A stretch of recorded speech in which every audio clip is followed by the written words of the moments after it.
Miqdashur, për rikthehemi në studio, siç e paralemrova sigurisht pak më parë, sepse këtu në studio kam një mysafir special, i cili më ka nderuar me ardhin e tij, për të diskutuar për këta pyetje të shumta që i keni ju, edhe unë që i kam, sigurisht. Një shqetësim shumë i madh. E ndoqëm edhe kronikën, ku një grumbull njerëzish, qytetarësh, të pakënaqur, u ngritën, diskutuan, fillon të djegin goma, të protestojnë, të zhurmojnë lart e poshtë për ligjin e ri i cili po vjen. Dhe pastaj u rikthyen dhe kërkuan falje, se përse nuk e dim, por ky është vendi jon, që Zoti na e ruaj dhe na e shtoft me të mira, gjithmonë e them këtë.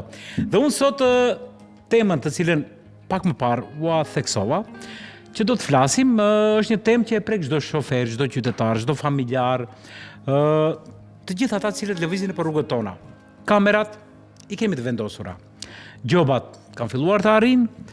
Debatet në për tryeza, në shoqëri, kanë filluar që të ndizen, po marrin një hof të madh. Safe City po prezantohet si një hap drejt rritjes së sigurisë në komunikacion, mund të themi, por a jemi realisht të gatshëm për këtë sistem ne si shoqëri? A është sistemi tamam i rregulluar që të mos kemi pyetje dhe debate shumë në për tryeza, apo jo? Të gjitha këta gjëra do t'i diskutojmë edhe me të ftuarin tim special që e kam këtu, zotin Adelon Ajdini, magjistër i komunikacionit rrugor. Mirëmëngjesi dhe mirë se erdhe. Mirëmëngjesi, faleminderit për ftesën. Shumë pyetje kemi për të diskutuar dhe për të folur. Dhe unë besoj dhe shikuesit tanë të cilët i kemi tashmë veshe, këmbë, sy, të gjithë kanë hapur emisioni dhe po na ndjekin, do të diskutojmë në lidhje me këtë temën e cila është shumë shqetësuese. Unë e them Safe City apo Sin City. Po shndrohemi në qytetin e sigurt apo qytetin e mëkateve, sepse kemi shumë pyetje të çuditshme që shumë vështirë po u marrim përgjigje. Por fillimisht unë do doja të të pyesja në lidhje me temën që e kemi për sot. Çdo emision e shpallim tema të ndryshme që po i diskutojmë me shikuesit. Si mendoni ju, ankthi kolektiv pas krizave globale ka marrë një hof, po ndikon tek ju, profesor, apo jo? Normalisht, pas çdo krize globale kemi ankthë të cilët paraqiten, ja tash sfundmi qytetarët ndoshta po na shtohen, si thon ashtu, prej Safe City apo qytetit të sigurt, ku ne e dim se çdo herë tentohet me ligje të ndryshme dhe me rregullore të ndryshme që të rritet siguria në komunikacionin rrugor, si dhe të shtohet kultura respektivisht e pjesëmarrësve në komunikacion. Sfundi e kemi sistemin Safe City apo qyteti i sigurt. Tani një pjesë e shoqërisë e shef si sistem për shqiptimin e gjobave, një pjesë tjetër e shef si sistem për rritjen e sigurisë në komunikacion, mirë po në përgjithësi si sistem ka për qëllim të rritë sigurinë në komunikacion, të rritë kulturën e pjesëmarrësve në komunikacion, dhe normalisht në raste ku ne nuk i respektojmë rregullat, normalisht që sistemi në mënyrë automatike do gjobis nga sësit e automjeteve. Unë kam një pyetje për ju, si e shihni ju këtë sistemin? Si sistem për siguri personalisht, apo si sistem për ndëshkim më shumë? Unë personalisht e shoh si sistem për siguri. Mirë po, sa kemi qenë të përgatitur për realizimin e këtij sistemit, mendoj që është dashur të jepet edhe pak kohë, për arsye se kemi shumë pa qartësi. Domethënë kemi një periudhë kohore shumë e shpejtë e cila erdhi dhe nuk kishim hapësirë për t'i parashtruar gjitha pyetjet. Pra, a kemi ne në vendin ton, kudo që jemi, sepse sistemi Safe City ka filluar që të implementohet edhe në Kumanov, në Shkup, në Tetov, tash pritet që të aktivizohet edhe në Strug, në Ohër, Gostivar, në qytete tjera. Ka patur shumë pyetje të çuditshme prej qytetarëve që kemi patur, nëse vetëm në këto qytete po vendoset siguria, atëherë shteti thot nuk ka kujdes për qytetarët në vende tjera që ka kamera, ka shumë pyetje të çuditshme lidhe me këtë.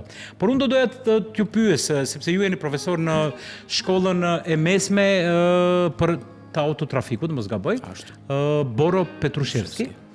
Dhe si e njihni ligjin, domethënë sistemin e trafikut, nuk e njeh dikush tjetër, sigurisht, sepse aty i mësoni që në hapat e para se si duhet. Por ne si sistem në këtë nënqëllin ton, a jemi të përgatitur që të kemi infrastrukturën e plot për implementimin e këtij ligji? për implementimin e Safe City-t, unë personalisht sepse mendoj kemi mungesa që të shumta. për momentin infrastruktura rrugore nuk i plotson kushtet. Duke filluar problemet më të mëdha dhe që i shohim qytetarët që ankohen, sidomos në udhkryqje të rregulluara me sinjalizim ndriçues. Kemi defekte jashtëzakonisht të mëdha në semafort, të cilët në shumicën e rasteve janë jo funksional, me çka sistemi pastaj gjobit nga sësit e automjeteve, kur në një udhkryq kemi ndonjë defekt në sinjalizimin ndriçues. Përveç asaj, kemi mangësi të shumta në sinjalizimin horizontal dhe vertikal. Në shumicën e rasteve ku janë vendosur kamera, në shumicën e rasteve mungon edhe sinjalizimi vertikal para kamerave që vendoset kontrolli i shpejtësisë, ose kemi në vende, shumicën e vendeve ku është vendosur sinjalizimi vertikal, kontrolli i shpejtësisë, mirë po nuk është e vendosur shenja e cila na tregon se sa është e lejuar të vozitet në atë pjesë të rrugës. Sepse kemi këtë 30 afër shkollave, 40, 50, ashtu. E tash, shumica e qytetarëve nuk e kanë të qartë në një pjesë të rrugës se sa është shpejtësia e lejuar e qarkullimit në atë pjesë. Dhe në të kundërtën, në vende për shembull ku është shpejtësia e lejuar 50 km/h, tani qytetarët e kanë krijuar një farë fobie prej kamerave dhe në atë pjesë të rrugës mundet të vozit me shpejtësi 20 km/h. Me çka pastaj krijon kolona pas vetes, sepse në një pjesë ku neve e kemi të lejuar 50 km/h, e kemi edhe tolerancën e shpejtësisë 5-6 km/h, ashtu që neve duhet më së paku të lëvizim me 50 km/h. E jo të lëvizim me 20 km/h, e pastaj e njëjta ndodh në çdo hyrje të qytetit të Shkupit, sidomos në orët e hershme të mëngjesit, ku pjesat dërmuese e qytetarëve po vinë në qytet dhe tash krijohen kolona jashtëzakonisht të gjata, sepse kanë krijuar një farë lloj frike, një farë lloj ankthi se do gjobitet. Mirë po sistemi në rast se është 50 km/h, neve vozisim 20 km/h, sistemi nuk na shpërblen. Po mirë, është e drejtë kjo të gjobiten qytetarët nëse mungon sinjalistika? Për shembull, kjo është pak pyetje, nuk është për ty, sinqerisht, por se si mund ta trajtojmë këtë, sepse kemi mungesë të sinjalistikës, qoftë horizontale, vertikale apo sinjalistikës ndriçuese. Dhe marrim dënime të çuditshme. Njerëzit po ankohen se marrim dënime kur s'ka mungon sinjalistika. A duhet kjo të implementohet të jetë apo duhet të ketë tolerancë këtu? Normal, kur neve sjellim një sistem ndëshkimi, ne duhet të sjellim kushtet që të respektohet pastaj ai sistem i ndëshkimit.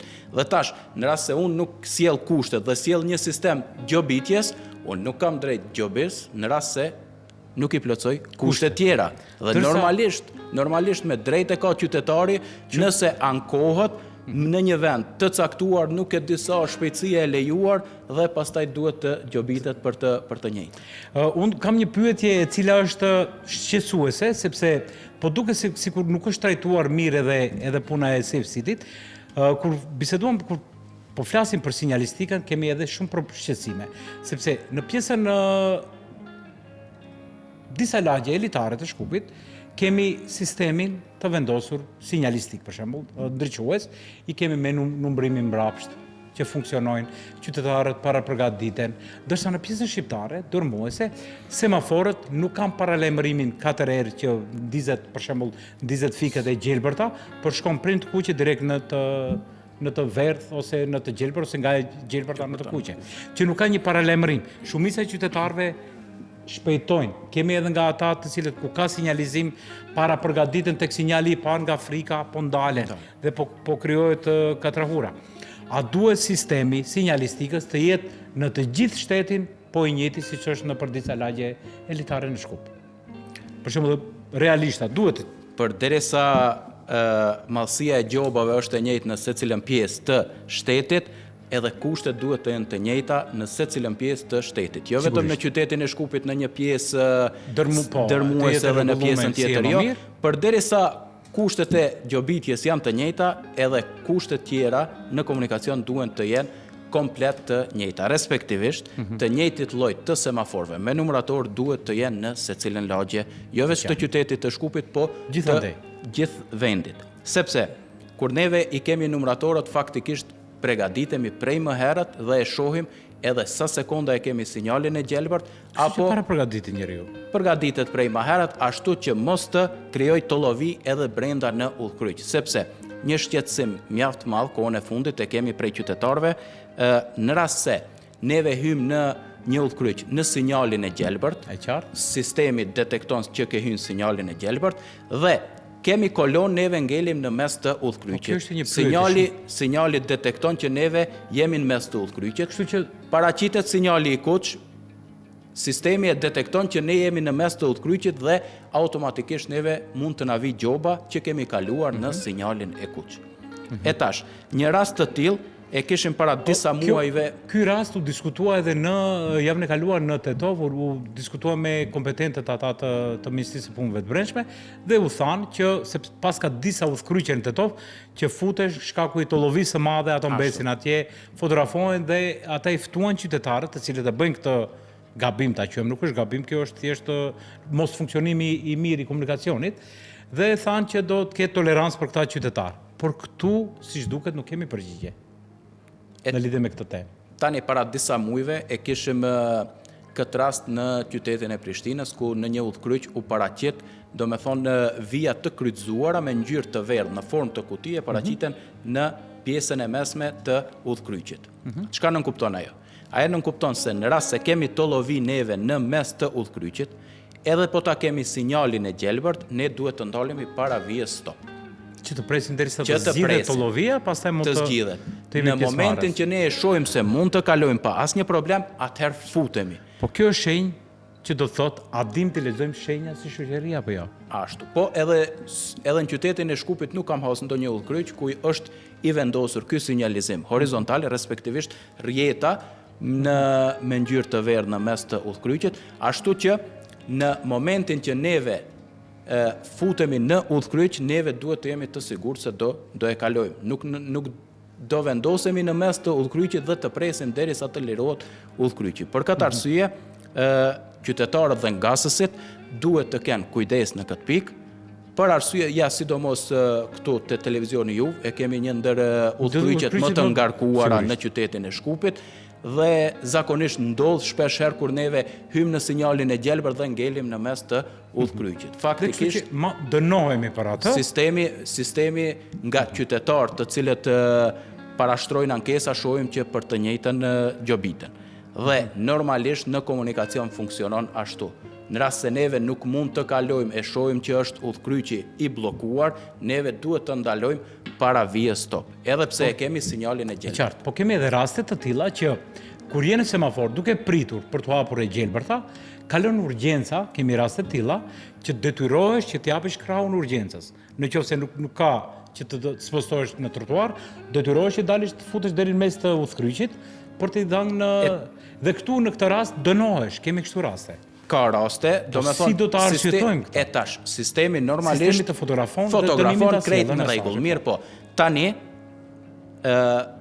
pas vendosjes së sistemit, normalisht që ne duhet të kemi edhe një personel i cili qëndron pas sistemit. Që i monitorojnë dhe i vëzhgojnë.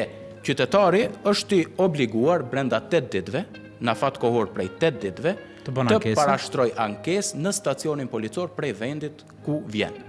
E tani, unë mendoj për shembull, unë jetoj në Çajir, ku duhet ta bëj ankesën unë për shembull? Në cilin vend e ke stacionin më të afërt apo ku e ke në cilën komunë të regjistruar automjetin, në atë stacion policor duhet të drejtosh. Mirë po, të japim si këshilla për qytetarët që mos kenë konfuzitete. Mirë po, unë mendoj që duhet në atë moment që na vjen neve gjoba të kemi mundësi në mail të paraqesim ankesën, sepse tash kjo është një obligim shtesë. Do kush duhet të dalë më herët prej pune, drejtohet stacionin policor, derisa të kryej punë. Fillon pastaj kjo burokracia, po. Ta paraqes ankesën, për derisa gjobat neve na vinë në mënyrë elektronike, pse edhe ne ankesën mos ta paraqesim në mënyrë elektronike. Dhe thuhet që merren parasysh këta? Normal. Ke dëgjuar duhet, normal që duhet. Normal duhet të merren parasysh, po deri më tani, ndoshta ka periudhë shkurt kohore që ka fillu veç të implementohet me gjoba dhe për në mënyrë elektronike nuk kam dëgjuar që ndokush ka mund të paraqes ankesë, mirë po dhe ju e cekët më herët, ka shumë qytetarë që drejtohen në stacionet policore dhe nuk din çfarë përgjigje ose nuk kanë kompetentë, nuk din, domethënë duhet të komplet sistemi të përgatitet nga koka deri tek fundi që të din përgjigje të çuditshme që po na ndodhin rreth rrotull. Po më thuaj, sa janë të sakta kamerat dhe kush i kontrollon teknikisht ata? Ju u besoni kamerave shumë? Personalisht besoj sepse kamerat janë HD 4K. Dhe normalisht ato e bëjnë leximin automatik të targës së automjetit, përveç asaj marrin foto dhe video dhe regjistrojnë kohën, vendin dhe shkeljen e cila ka ndodhur në komunikacion. Qoftë të drejtë ose në pa të drejtë. Ato e bëjnë punën e tyre. Ato e bëjnë punën e tyre. E tash. Por njeriu pas kamerave e bën punën e duhur apo jo? Këtë nuk e dim. Nuk mund të japim përgjigje të saktë. Asnjëherë nuk mund të japim, mirë po duhet të dihet që kemi akses të kontrolluar brenda këtyre kamerave, ashtu që kemi një numër të autorizuar të policëve, të cilët kanë të drejtë të hynë dhe t'i kontrollojnë, ashtu që duke lënë gjurmë se cili prej atyre në rast se hynë sistem, shihet se çka ka kontrolluar dhe çka ka pa në sistem. Do të thotë, jo çdo kush mund të ketë qasje në sistem. Dhe normalisht, në rast se përdoret ashtu siç duhet, pa toleranca dhe pa ndërhyrje të jashtme, mendoj që do të ketë sukses. Besoj dhe uroj që të ketë sukses, të paktën të shpëtojmë jetë njerëzish mbi të gjitha, sepse mbi të gjitha është jeta e njeriut më e vlefshme se çdo gjë. Por kemi një mesazh që thot një shikues. Pasi është vendosur Safe City në vendet ku dërmuese popullata jeton shqiptar, unë personalisht mendoj se kjo është një hakmarrje ndaj shqiptarëve, ku nuk ka se kush i mbron. Dënimet janë shumë të larta në krahasim me standardin ton. Interesant është fakti se RMV-ja ka gjoba që në vlerë absolute janë pothuajse të barabarta me vende si Gjermania apo Slovenia, ku rrogat janë 4-5 herë thotë më të larta. Kjo tregon se gjobat në RMV nuk janë llogaritur sipas fuqisë blerëse, por si një masë shokuese për të rritur disiplinën dhe buxhetin e shtetit. Janë pyetje të qytetarëve, sigurisht që nuk mund t'ju japim përgjigje në emision, as ju nuk mund të jepni përgjigje, sepse është i përket dikujt tjetër, që do duhet të kemi një person nga Ministria e Punëve të Brendshme për ta diskutuar këtë. Tash normalisht qytetarët e këtyre tre vendeve ka pjesë qytetarëve që ndihen të diskriminuar, mirë po ka edhe prej qytetarëve që ndihen të favorizuar, sepse realisht në këto tre vende me aplikimin e suksesshëm të Safe City-t, në rast se rritet siguria në komunikacion, sepse neve tash na duhet një periudhë 6 mujore dhe ta shohim dhe ta krahasojmë me periudhën e njëjtë të vitit të kaluar dhe ta shohim numrin e aksidenteve. Numri i aksidenteve për momentin si jemi me numrin e aksidenteve? Për momentin me numrin e aksidenteve është ulur jashtëzakonisht shumë, edhe aksidentet me fatalitet, po edhe aksidentet të lehta. E tash, përderisa ulen aksidentet me fatalitet dhe aksidentet e lehta, faktikisht neve jemi të favorizuar qyteti i Shkupit, qyteti i Kumanovës dhe qyteti i Tetovës. Mirë po, mendoj që ky sistem do të shtrihet në gjithë territorin e vendit, ashtu që qytetarët të trajtohen njëjtë. Mirë, ka një pyetje që është paksa nuk dim se si t'japim përgjigje, sepse ka qytetarë të cilët vozisin pa leje. Kemi nga ata që e kanë lejen të konfiskuar, por kemi edhe nga ata të cilët janë fëmijët, më të rinjt, që mundohen t'i vjedhin veturat, themi kushtimisht, të prinderve, dhe vetura konfiskohet. Kjo pak duket ligjërisht paksa e çuditshme kjo. Duke e ditur sepse në shtetet perëndimore një njeri i cili nuk ka mundësi të qarkullon me mjetin, mund të thret dikë tjetër që ta marrë mjetin dhe ta dërgon deri në shtëpi. Pastaj vazhdon ajo pjesa e dënimit. Ndërsa këtu tek ne sankcionohet mjeti. Duket e logjikshme kjo? Tani deri më herët edhe këtu te ne ka funksionuar mënyrën e njëjtë. Do të thotë, në rast se edhe përpara Safe City-t ka funksionuar ka funksionuar në mënyrën e njëjtë, në rast se ke vozit automjet pa patent shoferi, je ndalu, është gjobit drejtuesi i automjetit, ka ardhur një person tjetër i cili ka patent shoferi dhe e merr automjetin. Mirë po, me ndryshimet tani disa ka ndodhur, disa pritet të ndodhin në kodin penal, disa prej drejtimit për shembull të automjetit pa patent shoferi, drejtimin e automjetit në ndikimin e alkoolit e kështu me radhë, janë ndryshuar nga kundërvajtje në vepër penale. Që nënkupton, ajo është në bazë të nenit 297A të kodit penal, që do në thot drejtimi pa kujdesshëm i mjetit motorik. Që nënkupton, i pa kujdesshëm i mjetit motorik, që nënkupton në rast se një person drejton automjetin pa patent shoferi, i njëjti ka kryer vepër penale. Konfiskohet automjeti, gjobitet në bazë të kodit penal prej 3 muaj deri në 3 vite me burg dhe gjobën në të holla. E tash, një info tjetër që e mora nga policia rrugore thot se në rast se personi pa patent shoferi, automjetin e ka në emrin e tij personal, automjeti përgjithmonë konfiskohet. Konfiskohet, pa marrë parasysh vlera e automjetit. Pa marrë parasysh. Në rast se automjeti nuk është në emrin e vet personal, personi që e ka automjetin mund të drejtohet në stacionin policor dhe ta merr automjetin. Ta tërheqë automjetin.